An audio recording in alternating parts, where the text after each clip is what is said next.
El sol de mediodía caía implacable sobre el puerto de Veracruz, aquel 18 de marzo, convirtiendo las calles empedradas del centro histórico en un horno de humedad y calor. La iglesia de Nuestra Señora de la Asunción, con sus muros de piedra coral desgastados por 3 siglos de brisa marina y olvido, permanecía en una esquina casi olvidada, rodeada por edificios coloniales que ahora albergaban pequeños comercios y viviendas deterioradas. El padre Esteban Maldonado había salido temprano esa mañana para gestionar unos papeles en la diócesis, dejando el templo bajo el cuidado del viejo sacristán, don Aurelio, quien a sus 78 años prefería pasar las tardes dormitando en la sacristía, mientras el ventilador oxidado giraba con un chirrido constante. Los 3 niños que se colaron por la puerta lateral no tenían intención de profanar nada sagrado. Diego Ramírez, de 12 años, moreno y delgado como un junco, era conocido en el barrio de La Huaca por su curiosidad insaciable y su habilidad para meterse en problemas. Su prima Camila, de 11 años, llevaba el cabello negro recogido en una trenza gruesa y tenía la misma sangre inquieta corriendo por sus venas. El tercero era Mateo Ortega, un niño callado de 13 años, cuyos ojos oscuros siempre parecían estar observando detalles que otros pasaban por alto.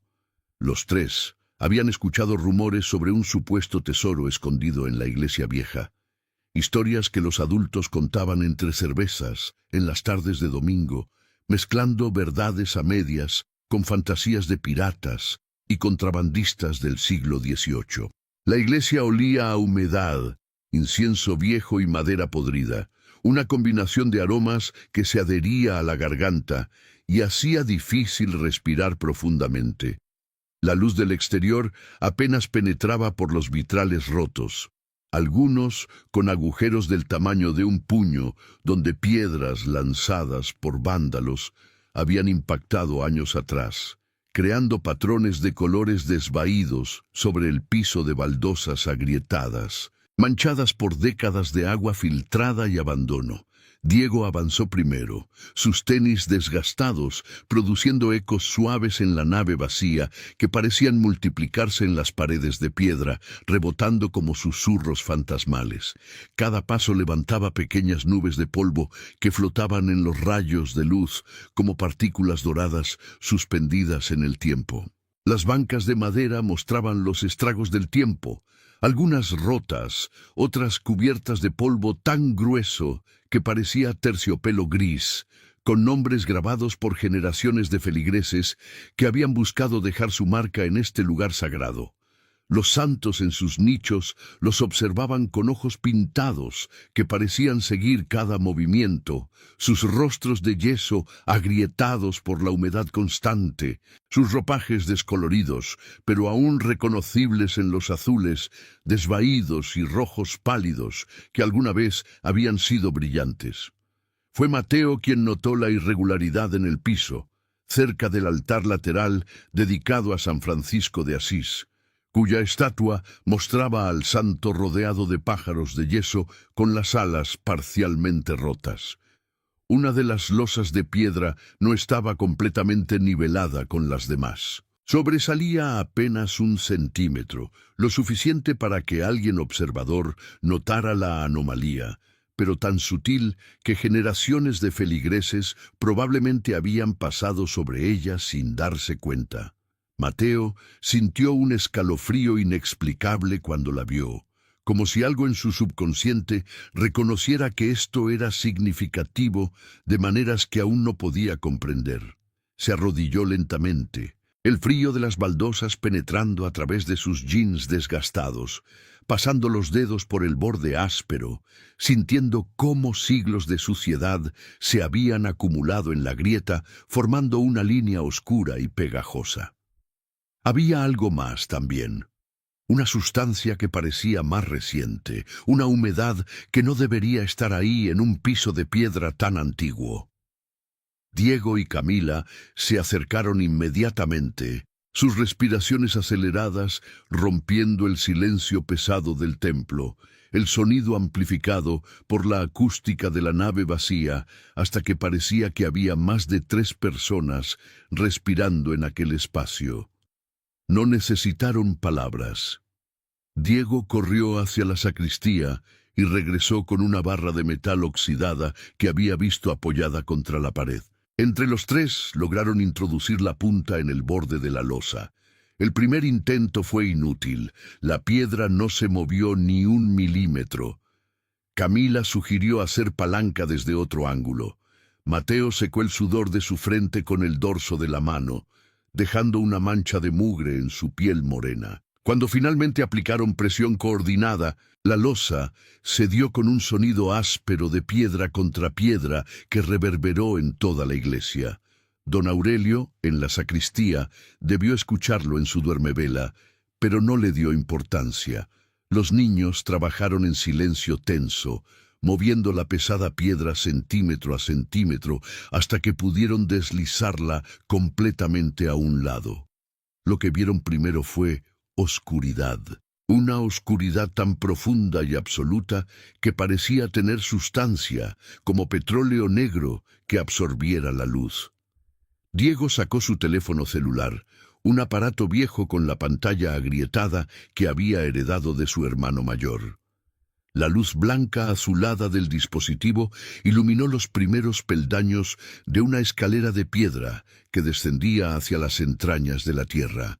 El aire que emanaba de aquel agujero era frío, cargado de humedad y algo más, un olor dulzón y nauseabundo que ninguno de los tres podía identificar, pero que les revolvió el estómago.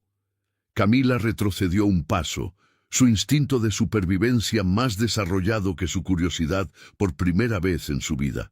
Pero Diego ya había puesto un pie en el primer escalón.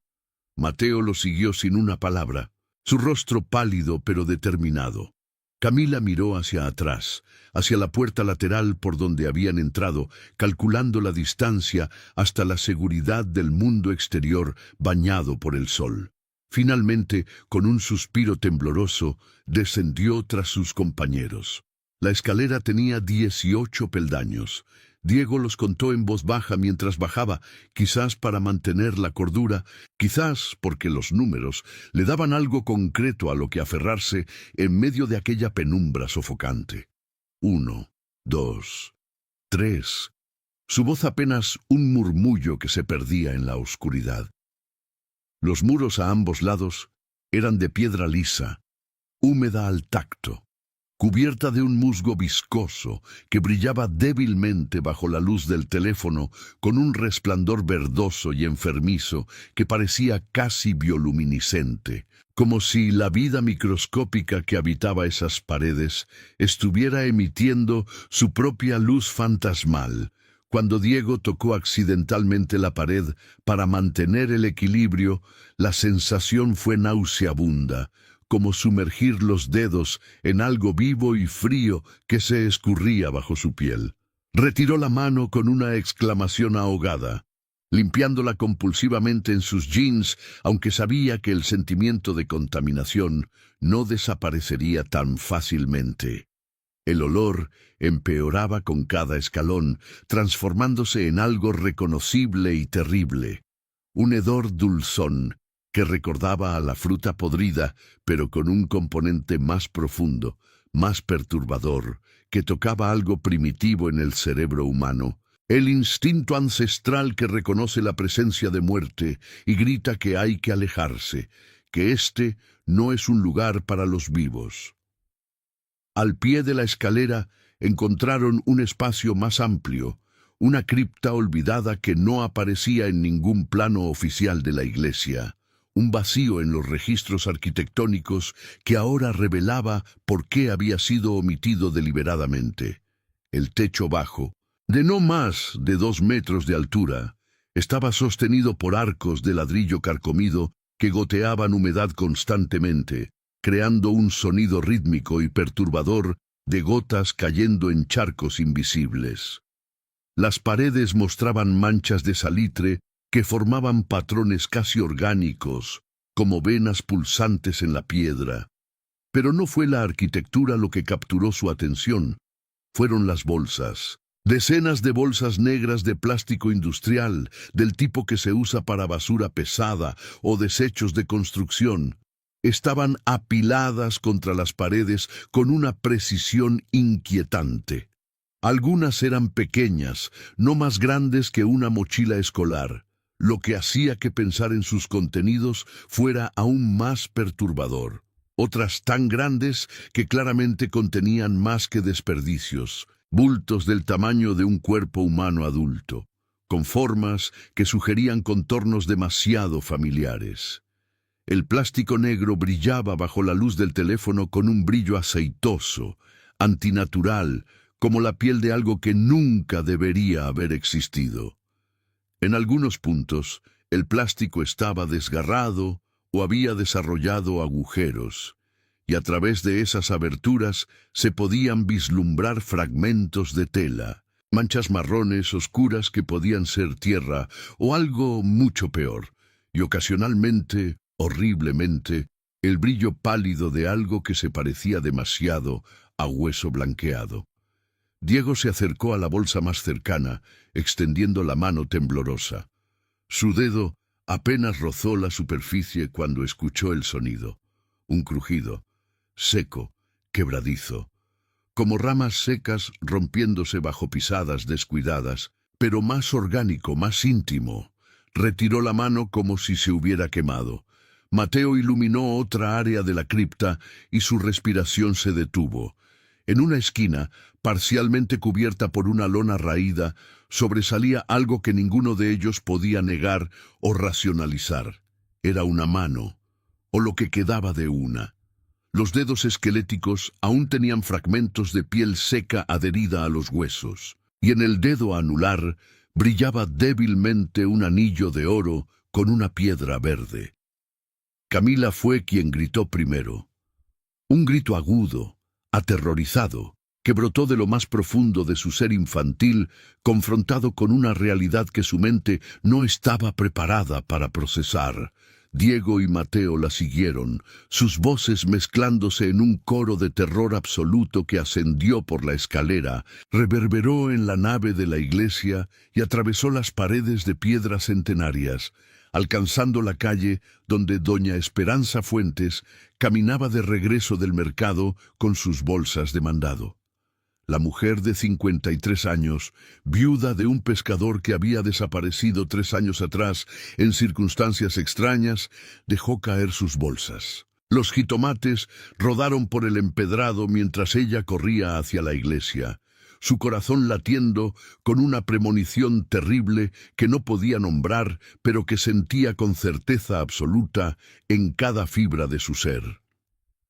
Cuando don Aurelio finalmente reaccionó y llegó a la nave principal de la iglesia, tropezando con sus piernas ancianas que de repente parecían no querer sostenerlo, encontró a los 3 niños saliendo de junto al altar lateral, sus rostros drenados de color hasta parecer máscaras de cera, los ojos dilatados por el shock de una manera que el viejo sacristán había visto solo una vez antes, en su juventud, cuando había presenciado un accidente terrible en el puerto. Diego temblaba tan violentamente que apenas podía mantenerse en pie, sus rodillas chocando entre sí con un sonido audible, sus dientes castañeteando a pesar del calor sofocante de la tarde veracruzana.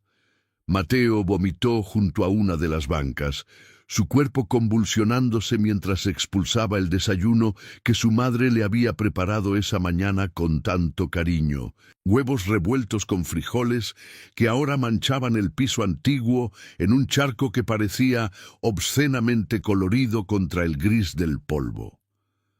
Camila lloraba en silencio, lágrimas gruesas bajando por sus mejillas como ríos gemelos, dejando rastros limpios en su piel cubierta de mugre de la cripta, mientras abrazaba su propio cuerpo, meciéndose de adelante hacia atrás, en un movimiento que recordaba a bebés buscando consuelo. su mente regresando a una etapa más temprana de desarrollo en un intento desesperado de protegerse del horror que acababa de presenciar. El viejo sacristán necesitó solo un vistazo a la losa movida y al agujero oscuro para comprender que algo terrible había sido descubierto. Sus manos arrugadas temblaron cuando tomó el teléfono de la sacristía para llamar a la policía. Pero antes de que pudiera marcar, doña Esperanza irrumpió por la puerta principal, seguida por otros vecinos que habían escuchado los gritos. La mujer se detuvo en seco cuando vio a los niños, cuando olió ese aroma dulzón y podrido que ahora empezaba a filtrarse desde el agujero abierto, contaminando el aire sagrado del templo. Sus rodillas cedieron, cayó al suelo de baldosas frías y comenzó a sollozar con una certeza que helaba la sangre. Había reconocido ese olor. Lo había sentido antes, hacía 3 años, cuando buscaba desesperadamente a su esposo, cuando seguía pistas que la llevaban a callejones oscuros y miradas esquivas. Ese era el olor de la muerte, pero no cualquier muerte. Era el olor de los desaparecidos, de aquellos que el gobierno y las autoridades afirmaban que nunca habían existido, que las familias lloraban en silencio porque hacer demasiado ruido, preguntar demasiado, podía convertirte en el siguiente. Diego logró articular palabras entre sollozos. Le contó a don Aurelio sobre las bolsas, sobre la mano con el anillo. El sacristán cerró los ojos, sus labios moviéndose en una oración silenciosa. Conocía las historias que circulaban en Veracruz, las que nadie se atrevía a contar en voz alta. Sabía de las desapariciones, de las familias destrozadas, de la corrupción que carcomía las instituciones como el moho carcomía los muros de la iglesia. Pero nunca, ni en sus peores pesadillas, imaginó que el horror estaba literalmente bajo sus pies, escondido en un lugar supuestamente sagrado. La policía llegó 20 minutos después. 2 patrullas con las sirenas aullando, rompiendo la calma sofocante de la tarde. El comandante Héctor Velázquez bajó del vehículo con la autoridad de quien lleva 15 años en el cuerpo, pero también con la mirada cautelosa de quien sabe que en Veracruz descubrir demasiado puede ser un pasaje sin retorno. Era un hombre corpulento de 42 años, con bigote negro ya salpicado de gris y una cicatriz que le cruzaba la ceja izquierda. Recuerdo de un enfrentamiento años atrás que prefería no recordar. Escuchó el relato atropellado de los niños, vio el agujero abierto, sintió el olor.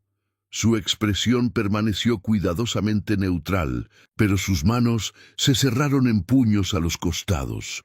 Ordenó acordonar el área inmediatamente. Los vecinos comenzaban a congregarse afuera, murmullos nerviosos propagándose como un virus. Velázquez sabía que tenía minutos, quizás 1 hora, antes de que esto se saliera de control, antes de que llegaran órdenes de más arriba, órdenes que podían complicarlo todo. Descendió a la cripta acompañado por su segundo al mando, el oficial Ramiro Chávez, un hombre joven de 26 años, cuyo idealismo aún no había sido completamente aplastado por la realidad del sistema.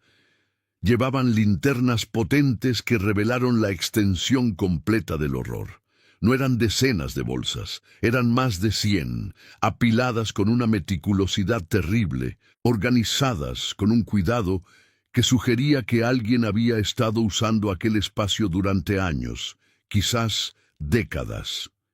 Chávez tuvo que apoyarse contra la pared húmeda cuando abrieron la primera bolsa. Adentro encontraron restos humanos en diversos estados de descomposición. Huesos, principalmente, pero también fragmentos de ropa, identificaciones personales, pertenencias que habían significado vidas enteras para personas que ahora eran solo materia orgánica en descomposición. El comandante Velázquez había visto mucho en su carrera. Había trabajado casos que le quitaban el sueño, pero esto era diferente. Esto era industrial, sistemático, organizado. Cuando regresaron a la superficie, el comandante se enfrentó a una pequeña multitud. Doña Esperanza estaba al frente, sus ojos rojos de llorar, pero su mandíbula apretada con determinación. A su lado había otras mujeres, todas con la misma expresión, todas con la misma pregunta no formulada ardiendo en sus miradas. ¿Están ahí mis desaparecidos? ¿Mi esposo, mi hijo, mi hermana, mi padre? Velázquez sabía que debía decir algo, pero las palabras se le atascaban en la garganta. Llamó a la Ciudad de México, solicitó un equipo forense especializado, antropólogos, expertos en identificación de restos. Sabía que estaba abriendo la caja de Pandora, que las implicaciones de este descubrimiento iban mucho más allá de un simple caso criminal. Esto tocaría nervios en las más altas esferas del poder estatal, quizás federal. Pero mientras miraba los rostros de esas mujeres, de esos niños traumatizados, de don Aurelio que lloraba silenciosamente recargado contra el muro de su iglesia, supo que no tenía opción. Esto no podía enterrarse nuevamente. La noche cayó sobre Veracruz con su habitual rapidez tropical, pero en el barrio de La Huaca nadie dormía. Las luces de las patrullas y las camionetas forenses pintaban las fachadas coloniales de azul y rojo intermitente. Se instalaron reflectores alrededor de la iglesia, convirtiendo la noche en un día artificial y fantasmal. Los técnicos comenzaron el proceso meticuloso de documentar, fotografiar, etiquetar. Cada bolsa era una vida, cada resto humano una historia interrumpida brutalmente.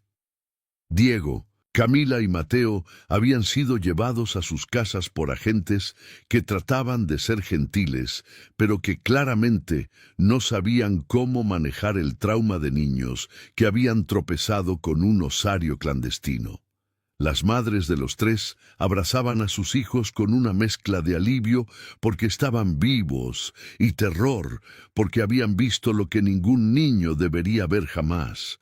Diego no podía dejar de temblar. Camila se negaba a cerrar los ojos porque cada vez que lo hacía, veía esa mano esquelética con el anillo brillando en la oscuridad. Mateo simplemente se había cerrado, su mente retirándose a un lugar seguro donde las palabras no podían alcanzarlo. En la iglesia, el padre Esteban Maldonado había regresado de la diócesis para encontrar su templo transformado en una escena del crimen. El hombre de 60 años, con su cabello completamente blanco y sus manos de dedos largos, acostumbrados a bendecir, temblaba mientras observaba la procesión interminable de bolsas negras siendo extraídas de la cripta. Cada bolsa representaba su fracaso como guardián espiritual de ese espacio. ¿Cómo no lo había sabido?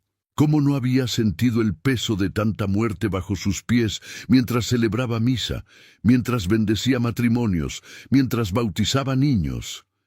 Don Aurelio estaba sentado en los escalones de la entrada, su rostro surcado de arrugas. Parecía haber envejecido 10 años en una tarde. Le confesó al padre Maldonado que a veces, en las noches silenciosas cuando cerraba la iglesia, había escuchado sonidos extraños. Pensó que eran ratas, tuberías viejas, la estructura antigua acomodándose.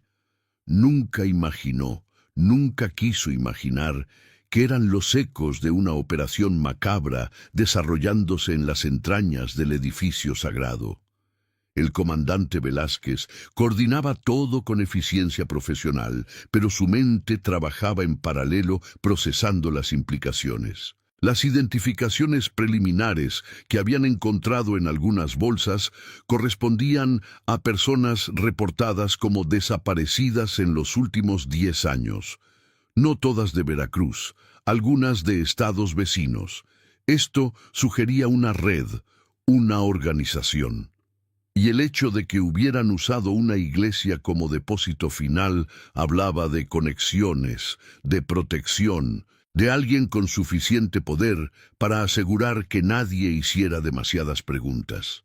Mientras tanto, en las redes sociales, la noticia se propagaba con la velocidad del fuego en pasto seco.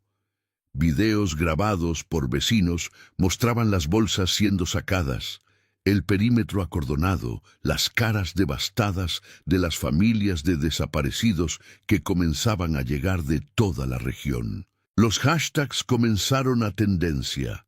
La iglesia de los desaparecidos. Veracruz nunca olvida. Justicia para nuestros muertos.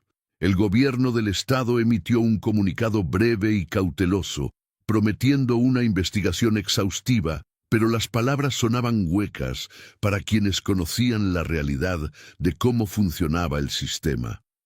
Para la medianoche, la Comisión Nacional de Búsqueda de Personas había enviado representantes.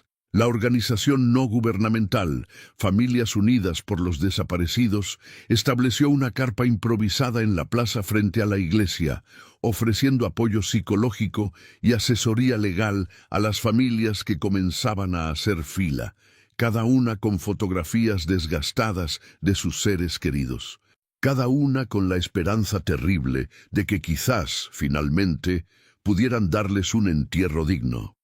Doña Esperanza no se había movido de su lugar frente a la iglesia.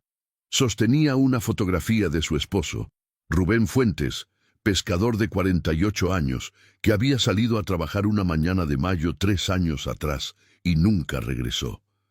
La policía había dicho que probablemente se había ahogado, que el mar a veces se llevaba a los hombres.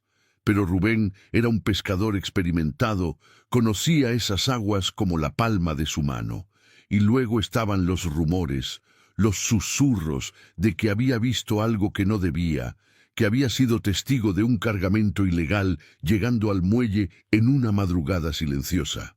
Una antropóloga forense de Ciudad de México, la doctora Patricia Salazar, una mujer de 38 años, con el cabello recogido en un moño apretado, y ojeras profundas de demasiadas noches sin dormir en escenas similares, se acercó a doña Esperanza. Le explicó con voz suave pero firme que el proceso de identificación llevaría tiempo. Necesitarían muestras de ADN de los familiares, cruces de referencias con bases de datos, análisis dentales cuando fuera posible. Pero había esperanza. Los avances científicos significaban que incluso restos muy deteriorados podían ser identificados y devueltos a sus familias. Esperanza escuchó con lágrimas silenciosas bajando por sus mejillas. Entregó un mechón de cabello de su esposo que había guardado durante 3 años en una bolsita de plástico, junto con el cepillo de dientes que nunca se había atrevido a tirar. La doctora Salazar tomó las muestras con manos expertas pero gentiles, anotó los datos en su tableta, le dio un número de folio. Esperanza apretó ese papel como si fuera un salvavidas. Quizás no era justicia todavía, pero era algo. Era el reconocimiento de que Rubén había existido, de que su ausencia importaba, de que su muerte no sería olvidada o enterrada bajo mentiras oficiales. Los niños que habían descubierto la cripta fueron convocados al día siguiente para dar declaraciones formales. Un psicólogo infantil estuvo presente durante toda la entrevista. Diego habló primero. Su voz apenas un susurro mientras describía cada detalle. Cómo la losa se había movido, cómo olía el aire, cómo la oscuridad parecía tragarse la luz de su teléfono. Camila apenas podía articular palabras, pero dibujó lo que había visto. Sus dibujos infantiles mostraban figuras negras, manos esqueléticas y un anillo verde que brillaba como un ojo en la oscuridad. Mateo permaneció en silencio la mayor parte del tiempo, pero cuando finalmente habló, sus palabras fueron claras y terribles. Dijo que la cripta se sentía mal, no solo por lo que contenía, sino por la sensación de que ese lugar había visto entrar a personas vivas que nunca volvieron a salir. El comandante Velázquez investigaba en paralelo. Revisó los registros de la iglesia. Entrevistó a don Aurelio repetidamente sobre cualquier actividad inusual en los últimos años. El sacristán recordaba que hace unos 5 años, durante las noches, A veces veía un vehículo estacionado en el callejón lateral de la iglesia, una camioneta oscura sin placas visibles. Una vez, cuando salió a investigar, dos hombres con rostros cubiertos le dijeron que eran trabajadores de mantenimiento enviados por la diócesis para reparar filtraciones en el sótano. No cuestionó la historia porque, honestamente, la iglesia sí tenía problemas de humedad constantes. Esa información llevó a Velázquez a la diócesis, donde exigió ver todos los registros de trabajos de mantenimiento autorizados en la iglesia de Nuestra Señora de la Asunción. El obispo auxiliar, Monseñor Armando Gutiérrez, un hombre de 65 años con una reputación impecable de servicio comunitario, palideció cuando revisó los archivos. No había ningún registro de trabajos de mantenimiento aprobados durante ese periodo. Ninguno. Lo que significaba que quienes habían estado accediendo a la cripta lo hacían sin autorización oficial, pero con suficiente conocimiento y descaro para presentarse como trabajadores legítimos. La investigación tomó un giro cuando un técnico forense encontró algo peculiar en una de las bolsas. Junto a los restos humanos, había un documento plastificado, parcialmente deteriorado pero aún legible. Era una identificación oficial de un hombre llamado Leonardo Márquez, reportado desaparecido hace 7 años. Pero lo que llamó la atención no fue solo la identificación, sino una nota escrita a mano en un papel amarillento que estaba doblado junto a ella. La caligrafía era temblorosa, las palabras apenas legibles, pero el mensaje era claro y aterrador. Sabía demasiado sobre los cargamentos del puerto. Me dijeron que me callara o terminaría como los otros. No me callé. Si encuentran esto, busquen al ingeniero. El ingeniero. El apodo resonó en la mente de Velázquez como una campana de alarma. En los círculos policiales de Veracruz, ese nombre era un fantasma, una leyenda urbana más que una persona real. Se rumoraba que había alguien que coordinaba las operaciones de tráfico en el puerto, alguien con conexiones tan altas que era intocable. Pero nadie había podido confirmarlo, nadie tenía evidencia concreta. Y ahora, aquí estaba, una nota de un hombre muerto señalándolo directamente. Velázquez sabía que estaba pisando terreno peligroso. Convocó a una reunión privada con su equipo más confiable, 5 oficiales que había conocido durante años y en quienes podía confiar. Les mostró la nota. La discusión fue tensa. Algunos argumentaban que debían entregar la evidencia inmediatamente a la Fiscalía General del Estado. Otros, más cínicos, advertían que hacerlo podría ser una sentencia de muerte. Si el ingeniero tenía el poder que se rumoreaba, si tenía personas dentro del sistema judicial, la evidencia podría desaparecer y ellos con ella. Chávez, el oficial joven, abogó por la acción. Dijo que no podían simplemente ignorar una pista así, que las familias merecían respuestas. Velázquez lo escuchó, vio el fuego de justicia en sus ojos y sintió una mezcla de admiración y temor. Había sido como Chávez una vez, lleno de ideales y convicciones. Los años le habían enseñado que el sistema no recompensaba la valentía, sino la conformidad. Pero mirando esa nota, pensando en las 100 bolsas, en los niños traumatizados, en doña Esperanza esperando respuestas, tomó una decisión. Filtrarían la información a la prensa de manera anónima. No directamente a los medios locales, que podrían estar comprometidos, sino a periodistas nacionales e internacionales que cubrían casos de desapariciones en México. Si hacían suficiente ruido, si la presión pública era lo suficientemente fuerte, sería más difícil enterrar la investigación. Era arriesgado, posiblemente suicida para su carrera, pero era lo único que se le ocurría que podría funcionar. Mientras tanto, las identificaciones continuaban. La doctora Salazar y su equipo trabajaban sin descanso, comparando ADN, reconstruyendo historias a partir de fragmentos. Cada identificación positiva era un momento de cierre agridulce para una familia. Dulce, porque finalmente sabían, porque podían enterrar a sus muertos con dignidad. Amargo, porque confirmaba lo que habían temido, porque revelaba la brutalidad de cómo habían muerto sus seres queridos. Doña Esperanza recibió la llamada una semana después del descubrimiento. La voz de la doctora Salazar era suave pero profesional cuando le dijo que habían encontrado una coincidencia. Los restos en la bolsa número 47 correspondían al perfil genético de Rubén Fuentes. Esperanza sintió como si el mundo se inclinara bajo sus pies.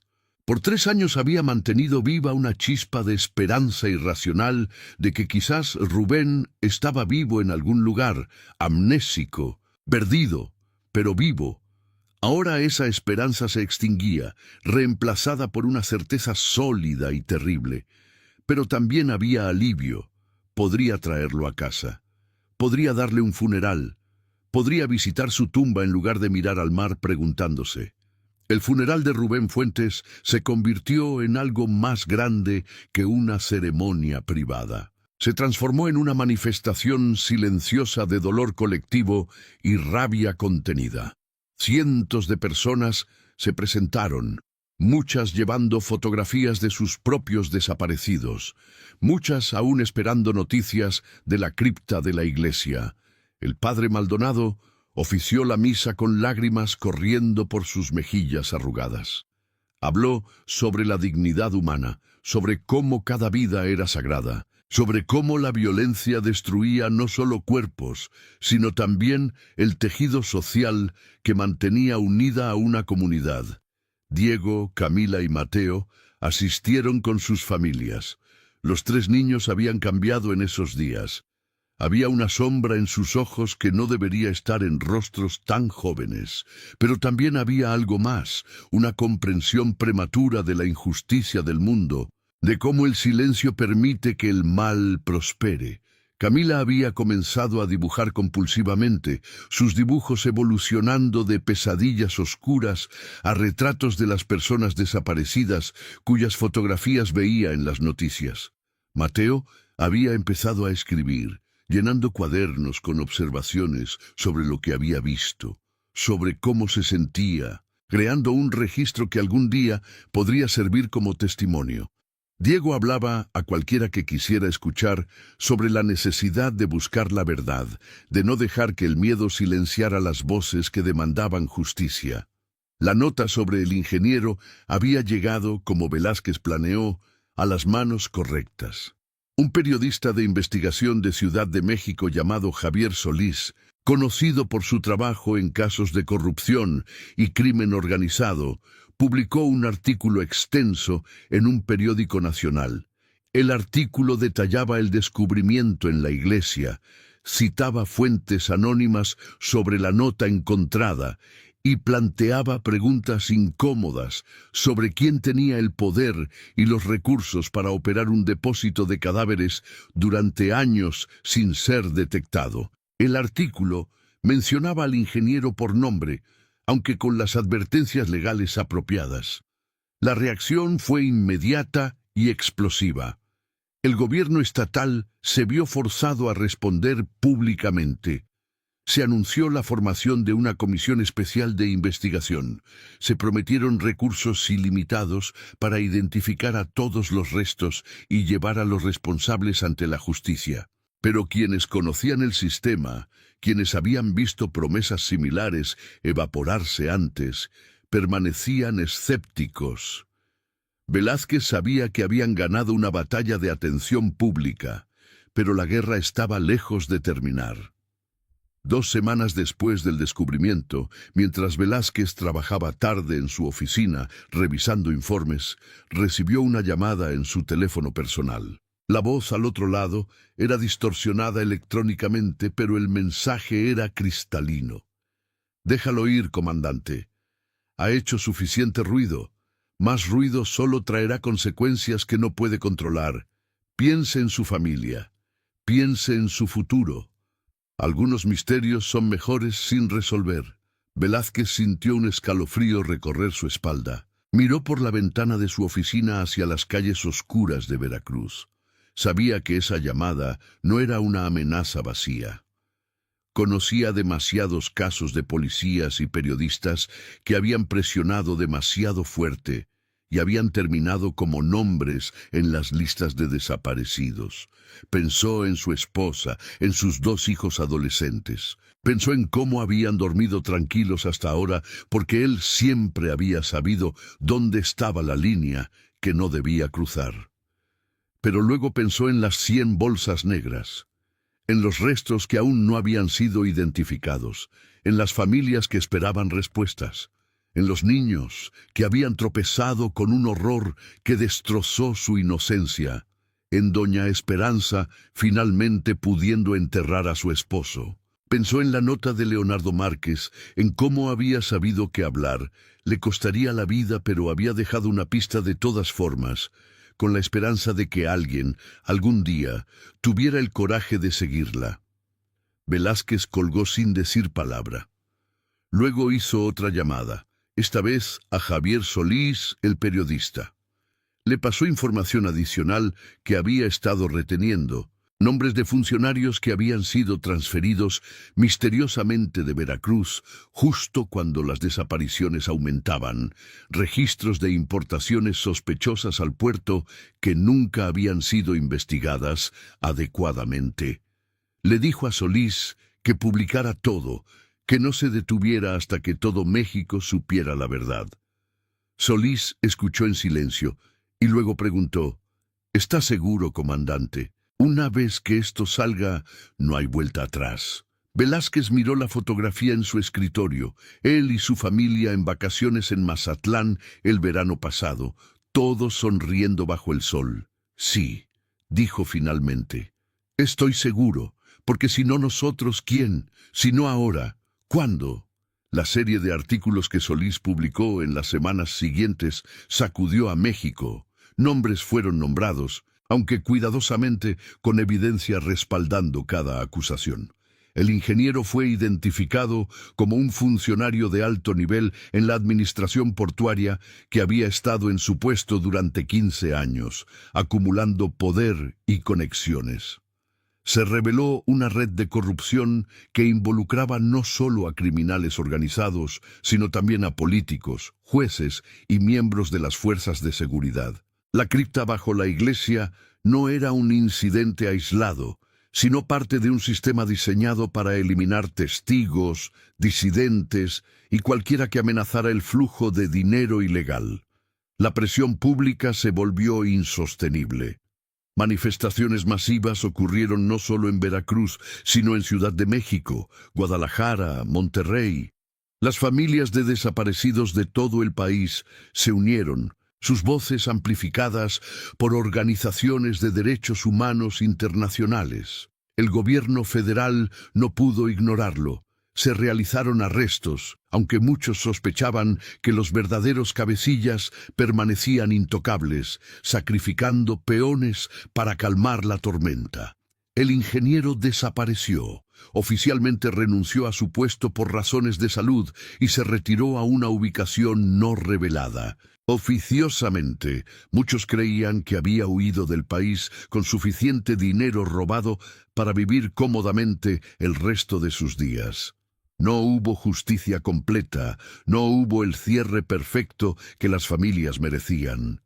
Pero hubo algo. Hubo reconocimiento. Hubo nombres devueltos a los que habían sido reducidos a números. Hubo entierros. Hubo memoria. Velázquez fue transferido a un puesto administrativo, oficialmente una promoción, extraoficialmente una forma de sacarlo de la investigación activa. Sabía que había pagado un precio por su decisión. Su carrera estaba efectivamente terminada en términos de ascensos significativos, pero podía mirarse al espejo. Podía abrazar a sus hijos sin sentir el peso de la cobardía. Los niños continuaban su sanación, cada uno a su manera.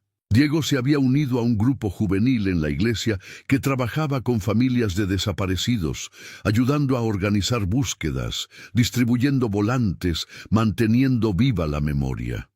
Camila había comenzado clases de arte con una maestra que entendía el poder terapéutico de la creación, y sus dibujos ahora adornaban las paredes del centro comunitario, retratos de esperanza emergiendo de la oscuridad. Mateo había encontrado su voz escribiendo, sus ensayos sobre justicia y memoria siendo publicados en el periódico escolar, su talento reconocido por maestros que veían en él a un futuro periodista o escritor. La iglesia de Nuestra Señora de la Asunción fue consagrada nuevamente en una ceremonia especial. El padre Maldonado, ahora visiblemente envejecido por la experiencia, bendijo cada rincón del edificio. La cripta fue sellada permanentemente con concreto, después de que todos los restos fueron removidos y devueltos a sus familias.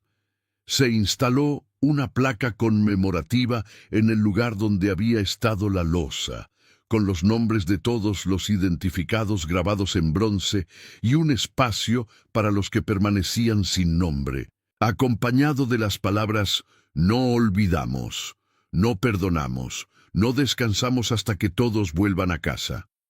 Doña Esperanza visitaba la tumba de Rubén cada domingo después de misa. Llevaba flores frescas y le contaba sobre su semana, sobre los nietos que él nunca conocería, sobre cómo el barrio estaba cambiando lentamente. Pero también le contaba sobre cómo las madres y esposas de desaparecidos se habían organizado, cómo ahora tenían una voz colectiva que los políticos no podían ignorar fácilmente. Le contaba sobre las leyes que se estaban proponiendo para rastrear mejor a las personas desaparecidas, para crear bases de datos nacionales de ADN, para proteger a los testigos que se atrevían a hablar. Un año después del descubrimiento, se realizó una vigilia masiva frente a la iglesia. Miles de velas iluminaron la plaza, mientras los nombres de los identificados eran leídos en voz alta, uno por uno.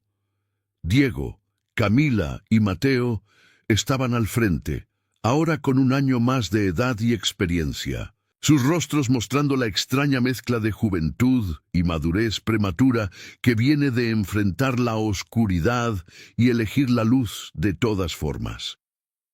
Cuando le tocó el turno a Diego de hablar, se paró frente del micrófono, su voz temblando al principio, pero fortaleciéndose con cada palabra. Habló sobre ese día en la iglesia, sobre cómo el miedo casi los paraliza, sobre cómo quisieron fingir que no habían visto nada y simplemente irse, pero no lo hicieron, y aunque las pesadillas aún lo visitaban algunas noches, no se arrepentía, porque el silencio, dijo, es cómplice de la injusticia, porque cada uno de esos restos era una persona que merecía ser recordada, una familia que merecía saber la verdad. Camila mostró sus dibujos, proyectados en una pantalla grande detrás del escenario. Rostros de los desaparecidos, reimaginados no en su muerte sino en su vida, sonriendo, abrazando a sus seres queridos, viviendo los momentos que les fueron robados. Cada dibujo era un acto de resistencia contra el olvido, una declaración de que estas personas habían existido, habían amado, habían sido amadas. Mateo leyó un ensayo que había escrito titulado «La libertad de saber».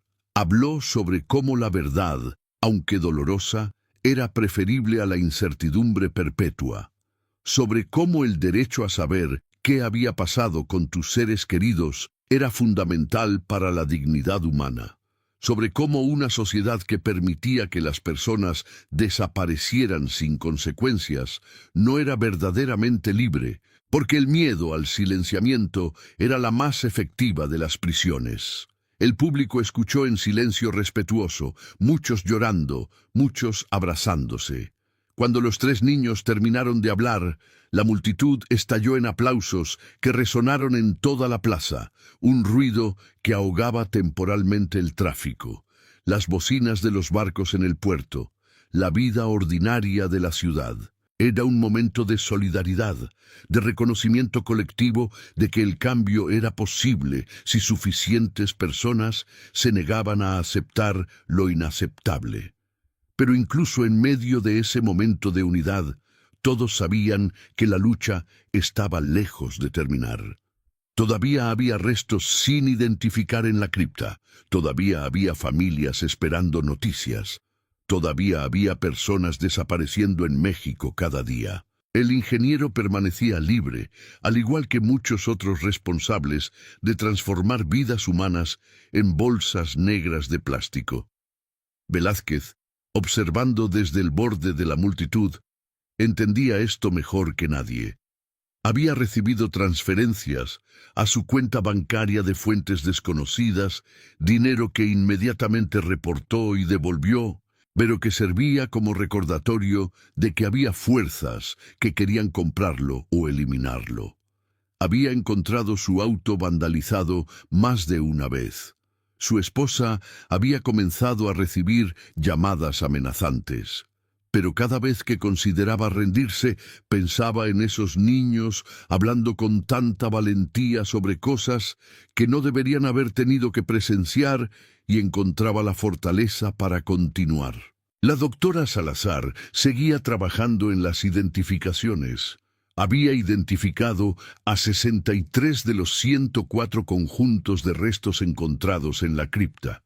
Los 39 restantes eran más difíciles, algunos demasiado deteriorados, otros sin coincidencias en las bases de datos de ADN, porque sus familias nunca habían podido proporcionar muestras.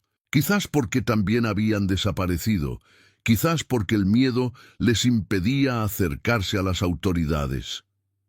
Cada conjunto, sin identificar, era un fracaso personal para ella, un recordatorio de que el sistema había fallado tan completamente que ni siquiera podía devolverle un nombre a un cuerpo, pero continuaba.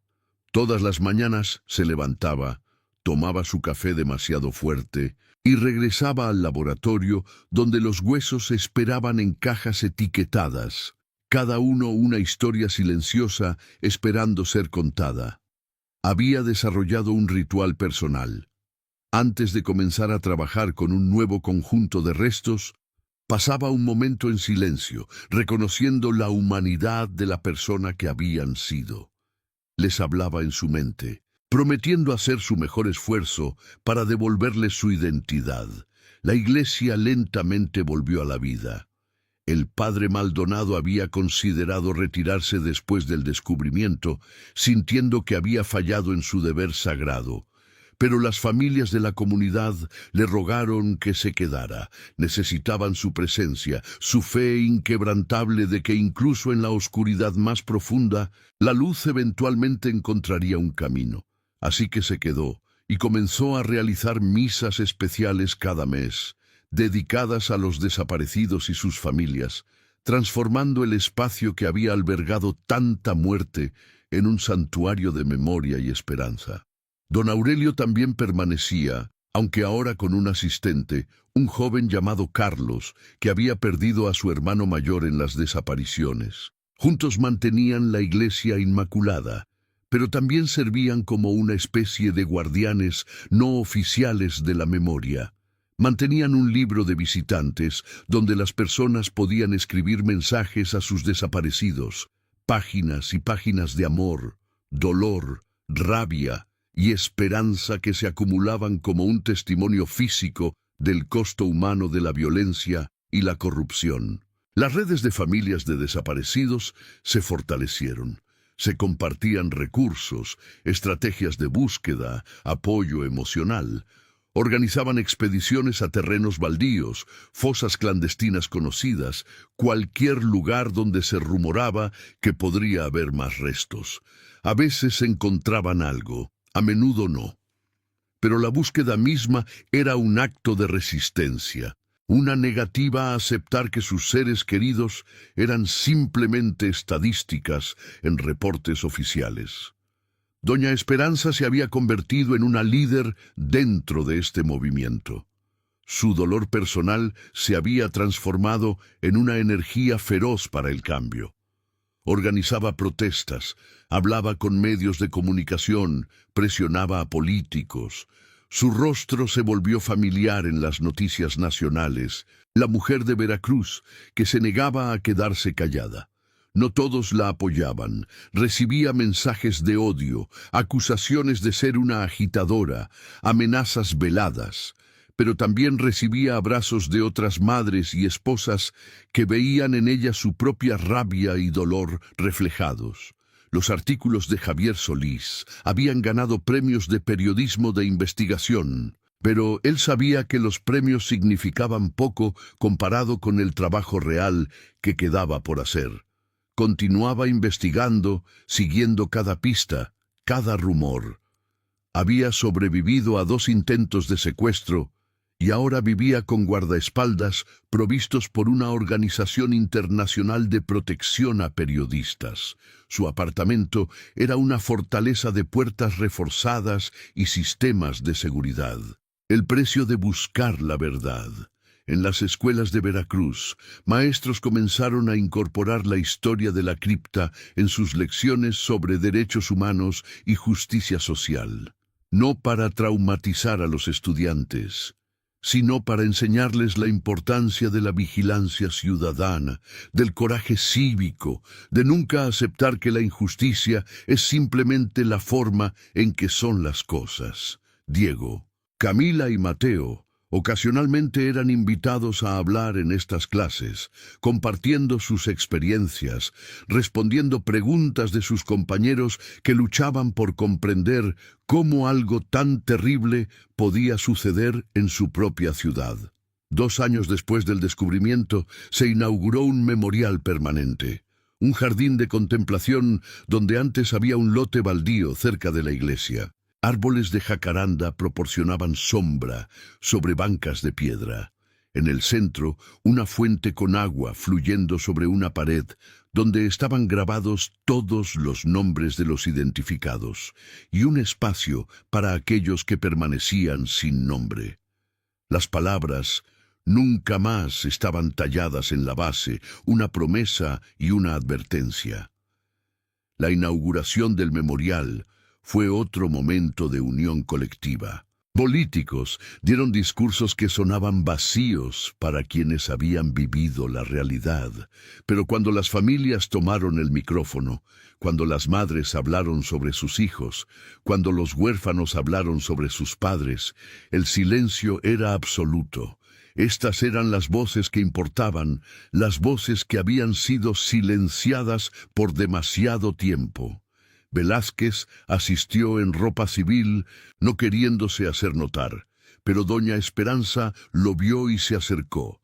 Se abrazaron sin palabras, un reconocimiento mutuo del papel que cada uno había jugado. Ella le agradeció por no haberse rendido cuando hubiera sido más fácil hacerlo. Él le agradeció por darle el coraje para hacer lo correcto, incluso cuando todo en el sistema le decía que se detuviera.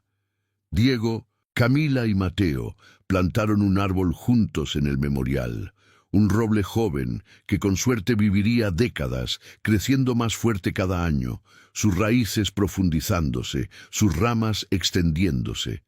El padre Maldonado bendijo el árbol y ofreció una oración por todos los que habían sido perdidos y por la fortaleza de aquellos que continuaban buscándolos. Mientras el sol se ponía sobre Veracruz, pintando el cielo en tonos de naranja y púrpura, la multitud en el memorial encendió velas, miles de pequeñas llamas parpadeando en la creciente oscuridad, cada una representando una vida perdida, pero también una promesa de continuar luchando por la verdad y la justicia. El viento del puerto las hacía bailar, pero ninguna se apagaba. Las personas las protegían con sus manos ahuecadas, determinadas a mantener viva la luz. En la cripta sellada bajo la iglesia solo quedaba oscuridad y silencio. Pero arriba, en el mundo de los vivos, las voces continuaban alzándose. Las historias continuaban siendo contadas. Los nombres continuaban siendo recordados. porque esa era la única forma de asegurar que aquellos que habían sido reducidos a bolsas negras en la oscuridad nunca fueran completamente borrados de la existencia. Mientras alguien recordara, mientras alguien luchara, mientras alguien se negara a aceptar el olvido, ellos continuaban existiendo, no como víctimas olvidadas, sino como seres humanos cuyas vidas habían importado, cuyas muertes demandaban justicia, cuyas memorias inspiraban cambio. Y en ese rechazo al olvido, en esa insistencia en la verdad, sin importar el costo, en esa determinación de convertir el dolor en acción, residía la más profunda expresión de libertad humana. La libertad de saber, la libertad de hablar, la libertad de exigir que aquellos en el poder rindieran cuentas. La libertad de construir un futuro donde ninguna familia más tuviera que vivir con la agonía de un ser querido desaparecido, donde ningún niño más tuviera que tropezar con los secretos terribles de una sociedad que había perdido su camino. La historia de la cripta de Veracruz se convirtió en un símbolo, no solo del horror de las desapariciones en México, sino también del poder de la verdad, para eventualmente salir a la luz, sin importar cuán profundamente se intente enterrarla.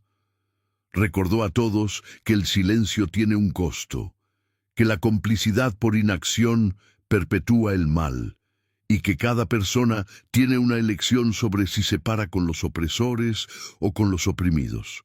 Diego, Camila y Mateo crecerían llevando las cicatrices de lo que vieron, pero también la fortaleza de haber enfrentado el horror y elegido no mirar hacia otro lado. Sus vidas tomarían diferentes caminos. Diego, eventualmente estudiando Derecho para defender a familias de desaparecidos. Camila convirtiéndose en una artista cuyo trabajo mantenía viva la memoria de las víctimas. Mateo, siguiendo los pasos de Javier Solís como periodista de investigación. Pero siempre serían conocidos como los niños que movieron la losa, los que se negaron a reemplazarla y fingir que no habían visto nada. Y en las noches tranquilas, cuando Veracruz dormía bajo las estrellas y el sonido distante del mar llenaba el aire salado, el memorial permanecía iluminado por luces tenues. Guardias de seguridad contratados por las familias aseguraban que el espacio estuviera protegido, porque sabían que había quienes preferirían que fuera destruido, que la memoria se desvaneciera, que todo volviera al silencio cómplice que había permitido que la cripta se llenara en primer lugar. Pero el memorial resistía. Los nombres permanecían grabados. Las historias continuaban siendo contadas. Y mientras existiera, mientras las personas continuaran visitándolo, dejando flores, encendiendo velas, leyendo los nombres en voz alta, la promesa de nunca más continuaba viva. No como una garantía de que el mal no volvería a intentarlo, sino como un recordatorio de que cuando lo hiciera, habría voces listas para exponerlo, manos listas para señalarlo, corazones listas para resistirlo. La libertad del pueblo real y duradera no vendría de pronunciamientos oficiales o leyes escritas en papel. Vendría de la voluntad colectiva de no aceptar la impunidad, de no normalizar la violencia, de no permitir que el miedo dictara el silencio. Vendría de cada persona eligiendo día tras día ser testigo en lugar de cómplice, ser voz en lugar de eco, ser luz en lugar de oscuridad.